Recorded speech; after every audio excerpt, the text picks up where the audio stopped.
એટલે માં પાર્વતી વિષ્ણુ ભગવાનના ઘરે બેહવા ગયા અને વિષ્ણુ ભગવાન એમને મકાન બનાવેલા સરસ મજાના. તો બેનોની તો પ્રકૃતિ હોય કે રકાબી લાવ્યો હોય તો પછી ભલે કિલો ખાંડ બગડે પણ આજુબાજુમાં ભેગી કરીને દેખાડે રકાબી લાવ્યા રકાબી લાવ્યા રકાબી લાવ્યા. એ ઘર બનાવ્યું તો એ બધું દેખાડવા માંડ્યા કે જો એમ કેવું સુંદર મજાનું ઘર બનાવ્યું, આમાં હુવાનું ને આમાં રાંધવાનું ને અહીંયા અનાજ મૂકવાનું ને આ ફલાણું ઢીકડું ને બધું દેખાડ્યું. તમારે છોકરા મોટા થઈ ગયા, તમારે નથી કે મકાન બનાવવા? આપણા બહેરા તો સારા જ હોય પણ બીજા પંપ મારે ને અહીંયા ડખા ઊભા થાય. અને હમણાં અઠવાડિયા અમારે વંટોળિયો સેડ્યો હતો ને, એ તો કલાક 2 કલાક રહીને ઓલાઈ ગયો, પણ ઘરમાંથી જે વંટોળિયા ઊભા થાય છે ને એ નથી ઓલાતા એકદમ. ઘરના વંટોળિયા બાપુ છે ને અમુક અમુક તો કીધાની વાત જ નથી. ઈ પાર્વતી માએ કીધું કે હા અમે તો કઈ મકાનનું વિચાર્યું જ નથી તારું, આ તો મકાન સુંદર મજાનું બનાવ્યું તમે. અને ઘરે જઈને પછી ભોળાનાથને વાત કરી ઈ કે આપણે મકાન નથી બનાવવું. ભોળાનાથ વિચાર કરવા માંડ્યા કે આને અત્યાર સુધી જિંદગીમાં મકાનનું યાદ જ નહોતું, આને વળી કોને કીધું? એ કે ત્યાં બેહવા ગયા હતા, એ કે આ વિષ્ણુ ભગવાનને કેવા સુંદર મજાના હતા. એમને નક્કી થઈ ગયું કે આ અહીંયાથી ચાર્જિંગ થયું. હા એ કે મકાન તો બનાવી પણ કે આપણી પાસે પૈસા છે ને. ભોળાનાથને ખીસું જ નહોતું, પૈસા જાય થોડું.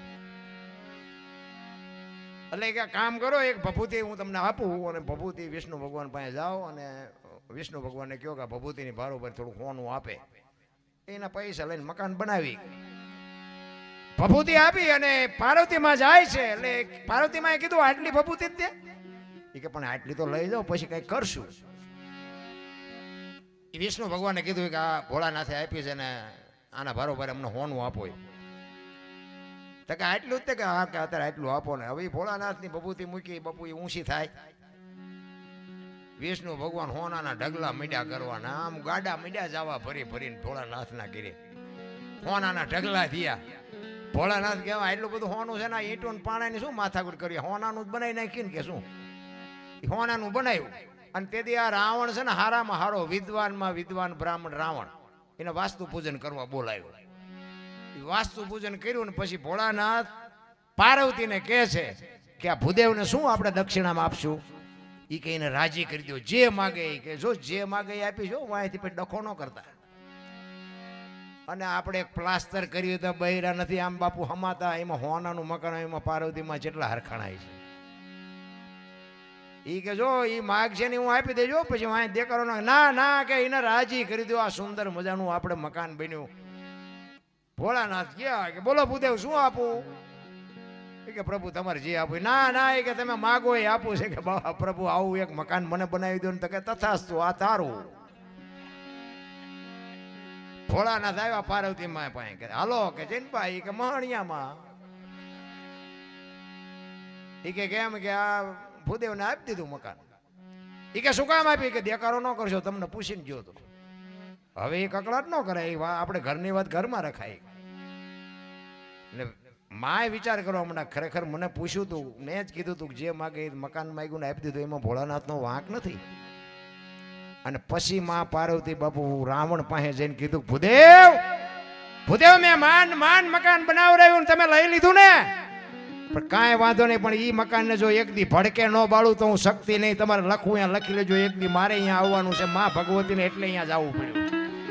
આ પ્રોગ્રામ તો બાપુ માએ બનાવેલો જ હતો બેટા આવું છે. કારણ કે એ જ્યાં સુધી ગયા ને ત્યાં સુધી કણું ખટકે એમ ખટકતું હતું. મેં માન બનાવ્યું હતું ને એ ભાઈડો અહીંયા રહે છે. કહેવાનો મારો અર્થ તમારું નથી નહીં, તમારી પાસે કોઈ દી જિંદગીમાં ન રહે. તમારી નીતિનું જ તમારી પાસે રહે. અનીતિનું તો બાપુ આપણું નીતિનું હોત ભેગું ખેંચી જાય. એટલે મહાપુરુષો કહે છે કંઈક કરવાનું છે એ કરો. સીતાજીને રાવણ લઈ ગયો ને, રાવણનો દુનિયા ગમે એ વાત કરતી પણ એવો એને કોઈ ઈરાદો જ નહોતો. દુનિયા તો આપણે હલકું બોલવાની બહુ આદત છે માણાને. રામચંદ્ર પરમાત્મા બ્રહ્મનો અવતાર છે ને, દશરથ મહારાજને કદાચ ખબર હોય કે ન હોય, પણ રાવણને ખબર પડી ગઈ. અયોધ્યા નગરીમાં દશરથ રાજાના 4 દીકરામાં મોટો દીકરો એ બ્રહ્મનો અવતાર છે અને એ જો મને મારે તો મને મુક્તિ મળે અને એના ઘરમાં હું જેવી તેવી ચોરી કરું તે મને મારે નહીં, એનું બૈરું ઉપાડી એવું તો જ મને મારે. અને જ્યારે ઉપાડ્યા ને ત્યારે બાપુ માં કહીને ઉપાડ્યા છે. માને કોઈ દી કોઈ પત્ની ન બનાવી શકે. અને ત્યાંથી લઈ ગયો અશોક વનમાં રાખ્યા. પોતાના મેલે લઈ જવામાં રાવણને કોઈ રોક જ નહીં. વનમાંથી અશોક વનમાં રાખ્યા, ફરતો પહેરો રાખ્યો. ઈ કે મંદોદરી કે છે આ શું કર્યું તમે? ઈ કે અત્યારે તને નહીં સમજાય. ઈ કે પણ આ અગ્નિનો ગોળો છે. અરે આખી દુનિયા નો સમજે, તું મારું અડધું અંગ છો, તું મને હજી નથી સમજી શકી. ખુલાસો ના કર્યો રાવણે, છે ખુદી ખુલાસો નથી કર્યો. સતી રાણી હતી બાપુ, મંદોદરી કોઈ મામૂલી દીકરી નહોતી. ઈ કે પણ આ નહોતું કરવાનું. ઈ કે હજી તમને ખબર જ નથી. સીતાજીને બાપુ અશોક વનમાં રાખીને ફરતો પહેરો મૂક્યો. આને ઉનો વાહ નો વાહ, મારી માં આવી છે ને, વેલો મોડો મારો બાપ આવશે. આ ઈરાદો હતો રાવણનો.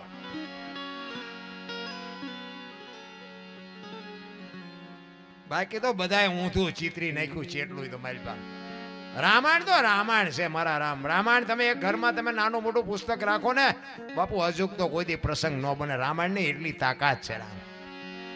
પણ મારે અને તમારે રામાયણના જે રસ્તે આપણે હાલીને તો જ બાપુ રામાયણનો અનુભવ થાય. કહેવાનો મારો મિનિંગ કે રામ જે આપણે બાપનું, દશરથ મહારાજનું રામ માનતો, તેમાં આપણે જો આપણા બાપનું જો ન માનતા હોય તો રામાયણનો કોઈ મતલબ નથી ભાઈ. કહેવાનો મારો અર્થ એ છે. આ બેનો દીકરીઓને હું ખાસ કહું, જ્યાં ધર્મ ધ્રુજો, જ્યાં પુરુષ નથી પૂગી ગયો, દેશની આબરૂ દીકરીઓ રાખી, તમે કહો તો હવાર સુધી દાખલા આપું. જ્યાં ધર્મ ધ્રુજો, પુરુષ જ્યાં થાકી, એક હાથ તો બધાને ભગવાને આપ્યું છે, પણ ઘરમાં કાંઈ ન હોય અને બારોબારથી મહેમાન આવે અને પાદરો ઘરધણી હોય ને, એ એના બૈરાને અવાજ કરી દે, ભાઈ 2 મહેમાન આવ્યા છે, રોટલા કરી નાખજો. ઘરમાં શેક નથી, એ તો બાપુ બેનુંને ખબર હોય. અને વાહેલા બારણીથી કોકની પાસે ભીખ માગીને બાપુ ધણીની આબરૂ રાખી દે, એ સમય એ દીકરીઓ કરી શકે. જ્યાં ધર્મ સગાડ છે આ બાપુ, જંગાવતી નો તો કોઈ ઓળખત નહીં. જેટલા સફળ પુરુષો છે ને એમાં એક માનો હાથ છે. જલારામ ને વીરબાઈ નો હોત તો કોઈ નો ઓળખત. જબુમાં નો હોત તો સવારામ બાપા ને કોઈ ઓળખત નહીં. અમરમાં નો હોત ને તો દેવીદાસ બાપુ ને કોઈ ઓળખત નહીં. તારામતી નો હોત ને તો હરિચંદ્ર ને કોઈ ઓળખત નહીં. એક સફળ પુરુષની વાંહે બાપુ એક ભગવતીના હાથ છે. એટલા માટે બેનું ને કહું છું કે તમે જો તમારી મર્યાદા મૂકી દો ને તમે જો તમારી આ જે સંસ્કૃતિની જો બાપુ પથારી ફેરવો તો હવે દુનિયામાં કાંઈ વધે એવું જ નથી. 60 વર્ષની થઈ હોય ને ઉમરા વચ્ચે રહી સબે રમતી હોય, ઢબ્બો ને ઢાસ. તારી અરે મનાણા એના થઈ ગયા ઢબ્બો ને ઢાસ. કીડિયારું પૂર, મારી માં કીડિયારું પૂર નથી. આમ અમારા ત્યાં આગળ ઓલા ધૂન મંડળ વાળી બેનું હોય ને, 50 60 વર્ષની આમ કડતાલું લઈને ઠેકે. તમે જુઓ તો ગોકુળની ગલીઓમાં કાનો દેખાય છે. ઓલો 3 વાગ્યા હું તો ઢાળિયામાં, એ નથી દેખાતો. બોલો ચા નથી પાયો, ગોકુળ સુધી દેખાય છે. આ ઢાળિયામાં હા હું તો પીડ્યો છે ચા ની રાહે કે આમની ધૂન ચારે પતે, ચારે હું ચા ભેગો થઉં. તમારો પરમેશ્વર જ તમારો પતિ છે. હું તો બેનું ને ખાસ, ભલે દુનિયા જોવા જેવી છે, ફરજો ફરો હરો મોજ કરો, પણ તમારે કોઈ જાત્રા તીર્થનો તમને બહુ શોખ હોય ને તો બહુ શોખ કરવાની જરૂર નથી. તમારો પતિ છે ને એ જ તમારો પરમેશ્વર છે.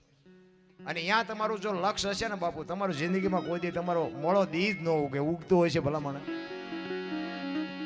પણ બેનું દીકરીઓ બાપુ જે ફેશનમાં એટલા બધા, આ રાવણ છે ને રાવણ, એટલે જ હું કહું છું કે હજી રાવણ ગામો ગામ છે. તમે રાવણ મરી ગયા એમમાં ન રહેતો.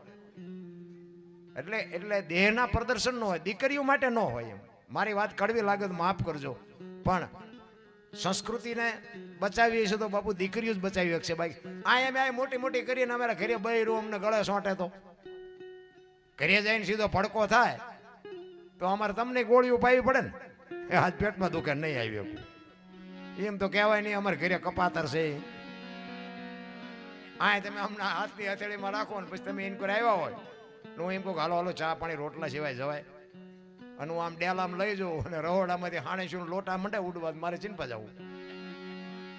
હારું માણા નો એટલે જીવવાની મજા. હગો હારો નો હાપડે, મિત્ર મળે જો લબાડ, પત્ની મળે કભાર જાતો એળે જો. 3 પખા મોડા હોય તો ગિરનાર ભેગું થઈ જવાય. પેલા હા બૈરું સારું ન હોય તો બાપુ જીવવાની મજા જ ન આવે.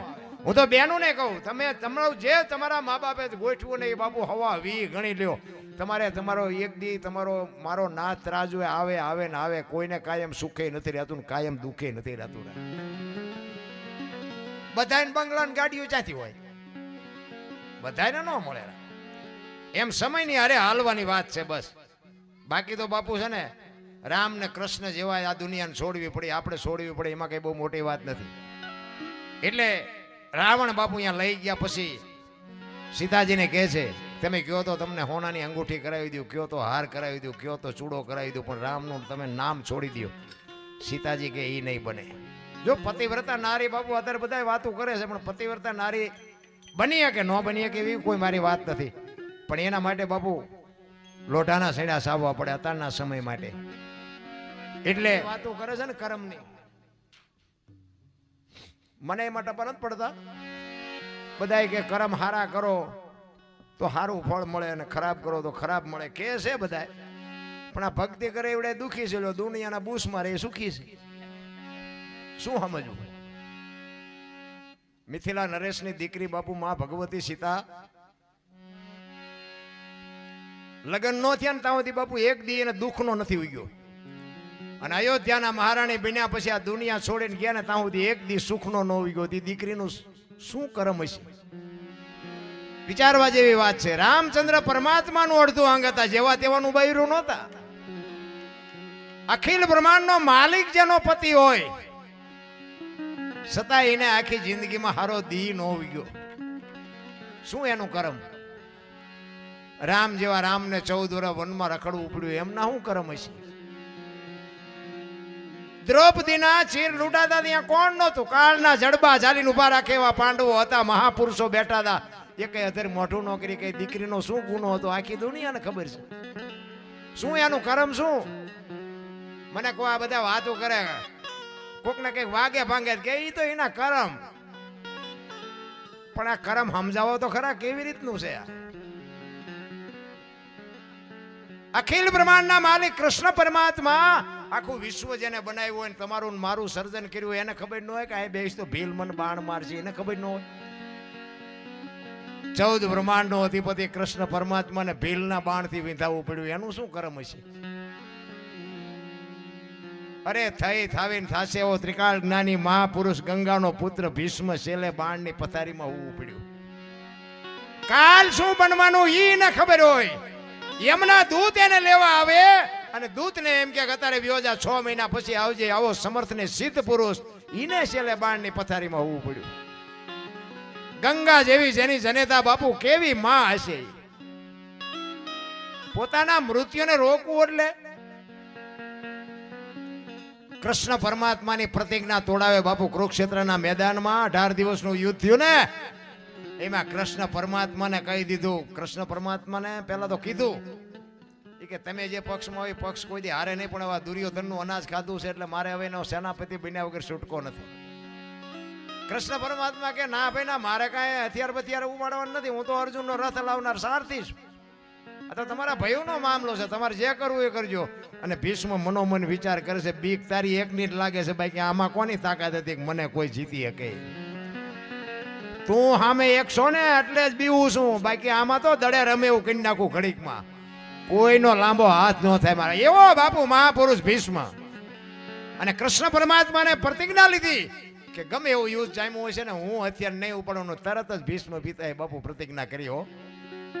એ કે કુરુક્ષેત્રના મેદાનમાં જો તમને હથિયાર ન ઉપડાવું ને તો હું ગંગાનો પુત્ર ભીષ્મ ન કહેવાય. તમારી પ્રતિજ્ઞાને તોડાવી નાખું બાપુ. અને ઈ અખિલ બ્રહ્માંડના માલિકને પ્રતિજ્ઞા તોડાવી. તમે જોવો ને વર્ષા જેટલા બાણ વરતા હતા. કૃષ્ણ પરમાત્મા અર્જુનને કહે છે, અર્જુન હથિયાર ઉપાડ. તો કે પણ આ કાકા ને બાપા ને ભાઈઓ આમાં કોને? ઈ કે ગાંડા જેવી વાતો કરી માં કે હા હમણાં દડે રમે એવું કરી નાખશે. અને અહીંયા કૃષ્ણ પરમાત્માને વાઢ્યા હોય તો લોહી નો નીકળે, સારું ભારે કરી આને. આ અત્યારે કે ડે ડે વાતો કરે છે અર્જુન. હવે હમણાં કે ઘડીક આ વાતો, અને ભીષ્મ પિતા વિચાર કરતા હતા કે તમે 2 જણા ઘડીક વાત કરો તો હમણાં પૂરું કરી નાખું. અને કૃષ્ણ પરમાત્માને એમ થયું કે જો હું હથિયાર ઉપાડું તો મારી પ્રતિજ્ઞાનું શું, ન ઉપાડું તો મારા પક્ષનું શું. ધર્મ સંકટમાં નાખી દીધા ભીષ્મ પિતાએ. બાપુ કેવો મહાપુરુષ હશે. અને આમ સુદર્શન ચક્ર કર્યું ને બાપુ, તરત જ હથિયાર મૂકી દીધા. કાં કહેતો હતો ને કે હથિયાર ને ઉપડાવ્યા ને ભાઈડે ઈ ભીષ્મ બાપુ છેલ્લે બાણની પથારીમાં હોવું પડ્યું. શું ગરમની ગતિ હોઈ શકે? ધર્મરાજા જેવા ધર્મરાજા બાપુ, આપણે કહીએ ને સાચા માર્ગે હાલો બાપુ, ઈ પોતાના હક માટે લડ્યો. યુધિષ્ઠિર ધર્મરાજા પોતાના હક માટે લડ્યો, પણ છેલ્લે બાપુ 5 ફૂટ ધરતી ન મળી. એક ધરતી હાટું લડ્યા પણ એને હાડ હેમાળે ગાળવા જવું પડ્યું. 5 ફૂટ જગ્યા ન મળી તો એનું શું કરમ હશે? બહુ બાપુ અટપટી વાતું છે આ, કઈ સમજાય એવું જ નથી. ભોળાનાથ નો દીકરો કે ગણપતિ નું માથું કાપીને કે ભોળાનાથે હાથીનું લગાડ્યું. ફોટામાં મૂર્તિ જોઈ ને આપણે,